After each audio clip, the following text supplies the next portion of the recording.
Welcome to Stats Madness. Joining me today is Frank Hardy. We'll dive into Manchester United's surprising 1-2 loss to Leeds United. United are now third with 55 points, while Leeds sit 15th on 33. Let's start with the match breakdown. So, Manchester United's unexpected 1-2 loss to Leeds has us all talking. How did the stats stack up?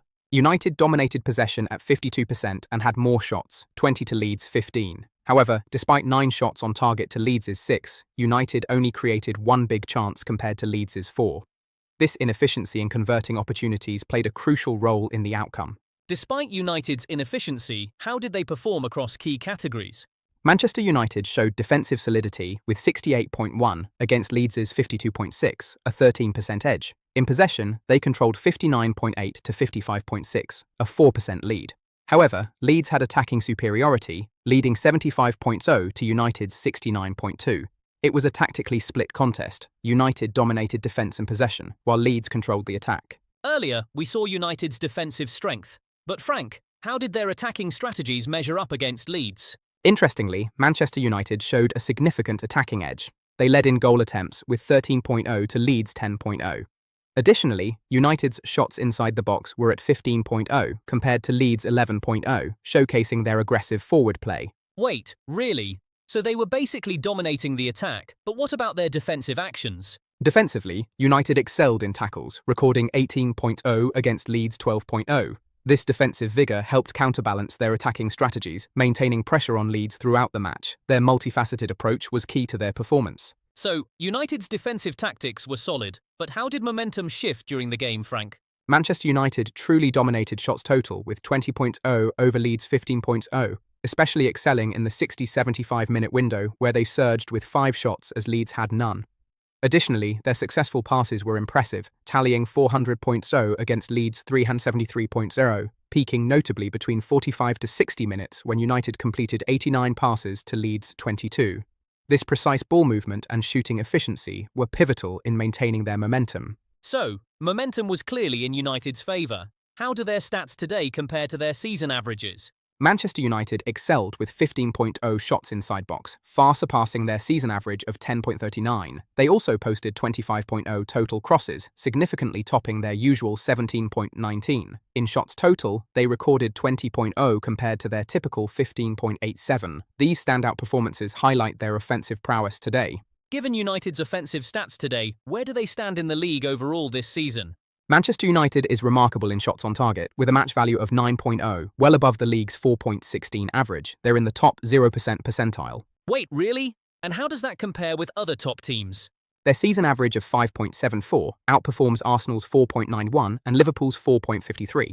Manchester United's consistency in shots total, with a match value of 20.0, confirms their elite status. So, with United leading in shots on target, how do they compare against their top 6 peers overall?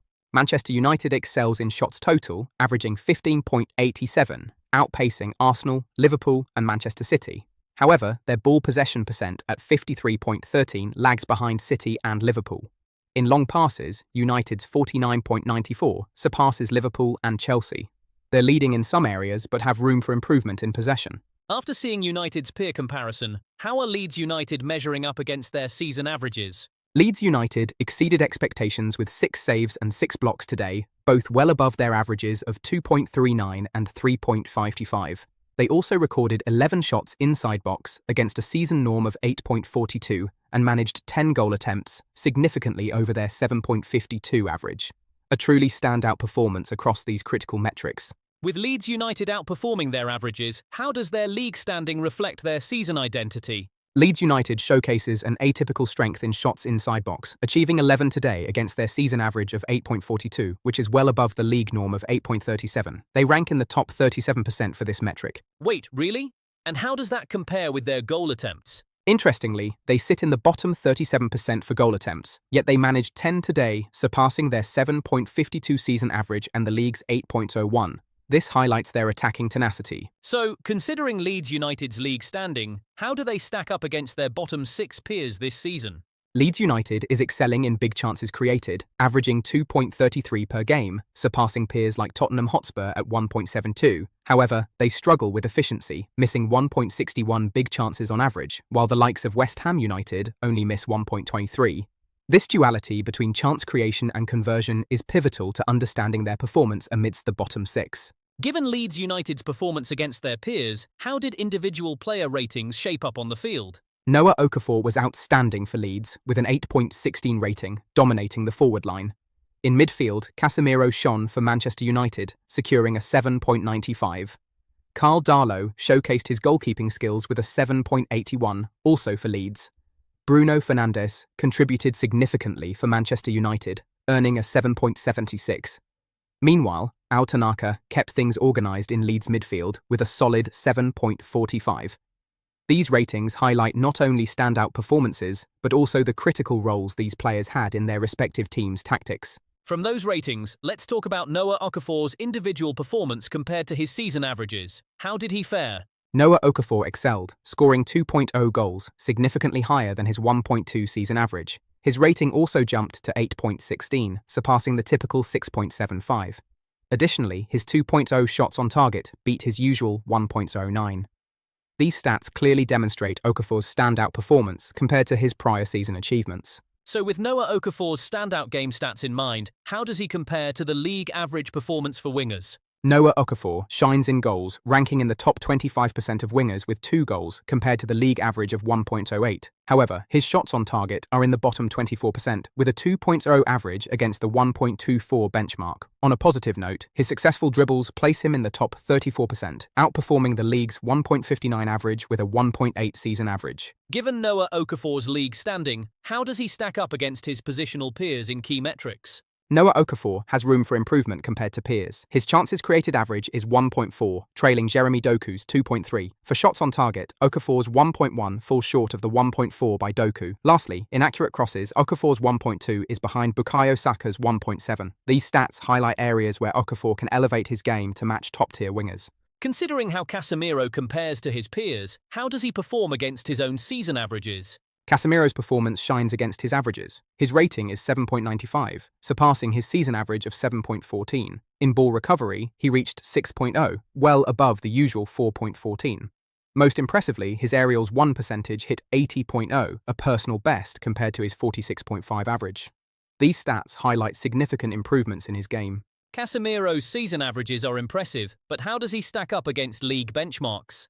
Casemiro is a standout in tackles, ranking in the top 16% of centre-backs with a season average of 2.8, exceeding the league's 1.9. In ball recovery, he ranks in the top 22%, averaging 4.1 compared to the league's 3.3. His performance is clearly above average, showing his impact defensively.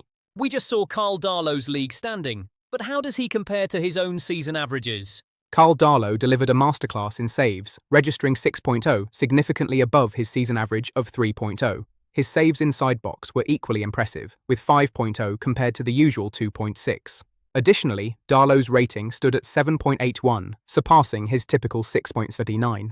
These numbers highlight his exceptional performance beyond personal norms. So, Carl Darlow outperformed his season averages, but how does he stack up against the league benchmarks? Carl Darlow excels in long balls, ranking in the top 16% with 27 per match, far above the 16.71 league average. His saves inside box are also impressive, placing him in the top 16% with 5 per game against a 2.17 benchmark.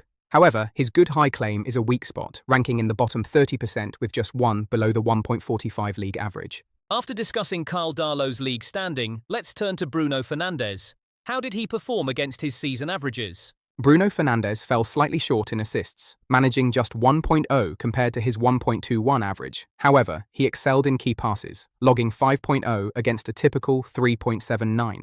Additionally, his chances created were remarkable, at 5.0, well above his usual 3.37. It's clear Fernandes remains a critical playmaker, despite some areas of decline. Bruno Fernandes's key passes were impressive, but how did Ao Tanaka compare against his season metrics? Ao Tanaka truly shone.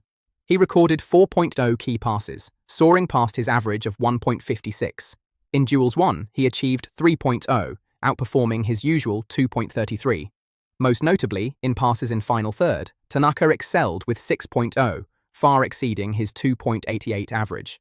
These performances highlight his ability to elevate critical aspects of his game. Reflecting on Ao Tanaka's standout performance, it was Leeds United's superior chance creation that sealed their 2-1 victory. Frank Hardy's insights highlighted these tactical contrasts beautifully. Thanks for joining us on Stats Madness. Until next time, keep analyzing the game with passion.